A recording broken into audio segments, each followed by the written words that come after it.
Hello guys, മഴ പെയ്ത് കായലിൽ നിന്ന് പുഞ്ചയിലോട്ട് വെള്ളം കയറിയിട്ടുണ്ട് ഗായ്സ്. നിറച്ച് വെള്ളമായിട്ടുണ്ട്. രാവിലെ കുറേ ചേട്ടന്മാർ പുഞ്ചയിൽ മീൻ പിടിക്കുന്ന കണ്ടുകൊണ്ട് ഞങ്ങൾ ഇറങ്ങിയതാണ് പുഞ്ചയിലോട്ട്. കൊയ്ത്ത് കഴിഞ്ഞ് നെൽപ്പാടമാണ് ഗായ്സ്. ഇവിടാണ് മീനൊക്കെ മുട്ടയിടാൻ വേണ്ടി കായലിൽ നിന്ന് വന്ന് കയറിയേക്കുന്നത്.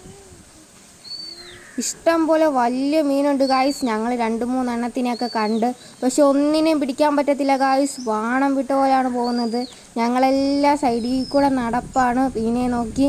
നിറച്ച് മീൻ അതിലേ കൂടെ ഒക്കെ പോകുന്നുണ്ട് ഗായ്സ്. ഭയങ്കര സ്പീഡാണ്, ഒന്നിനെയും പിടിക്കാൻ പറ്റുന്നില്ല.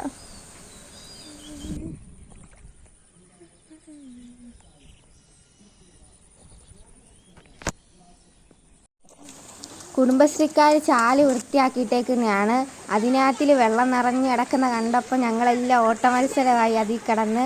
മീനെപ്പിടുത്തമൊക്കെ ഞങ്ങളവിടെ നിർത്തി. പിന്നെ അച്ചാച്ചി മീനെ പിടിക്കാൻ പോയ സമയത്ത് ഞങ്ങൾ അവിടെ കിടന്ന് ചാട്ടമായി. അവിടെ ഓട്ട മത്സരമാണ്. അതിനടി മൊത്തം ചെളിയാണ് ഗായ്സ്. പൊതയും ഓടാനൊന്നും പറ്റത്തില്ല. പിന്നെ ഞങ്ങൾക്കതൊരു രസമായി. ഞങ്ങളവിടെ കിടന്ന് കളിച്ച്. മഴ പെയ്യാൻ തുടങ്ങിയപ്പോഴത്തേക്ക് ഞങ്ങൾ തിരിച്ചു കയറി ഗായ്സ്. മഴ ശക്തിയാവുകയാണ്.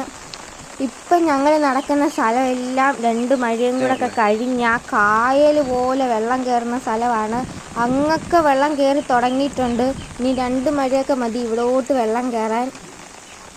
അപ്പം ഞങ്ങളത് കാണിച്ചു തരാം. ഇത് അച്ചാച്ചി രാവിലെ പോയി വെട്ടിപ്പിടിച്ചുകൊണ്ട് വന്ന മീനാണ് ഗൈസ്. ഇന്നലെ ഞങ്ങൾക്കൊന്നും കിട്ടിയില്ല, പക്ഷെ രാവിലെ പോയപ്പോൾ അച്ചാച്ചിക്ക് മീനെ കിട്ടി. വെളുപ്പിനെ പോയപ്പം കായലിൽ നിന്ന് വന്ന് കയറിയ മീനാണ്. അതിനെല്ലാം വെട്ടിപ്പിടിച്ചുകൊണ്ട് വന്ന്. അപ്പോൾ ഓക്കെ ഗായ്സ്, ബായ്. ഇനി വെള്ളം കയറിയ ശേഷം അതിൻ്റെ വിശദമായ വീഡിയോ വീണ്ടും ഇടാം. ബൈ.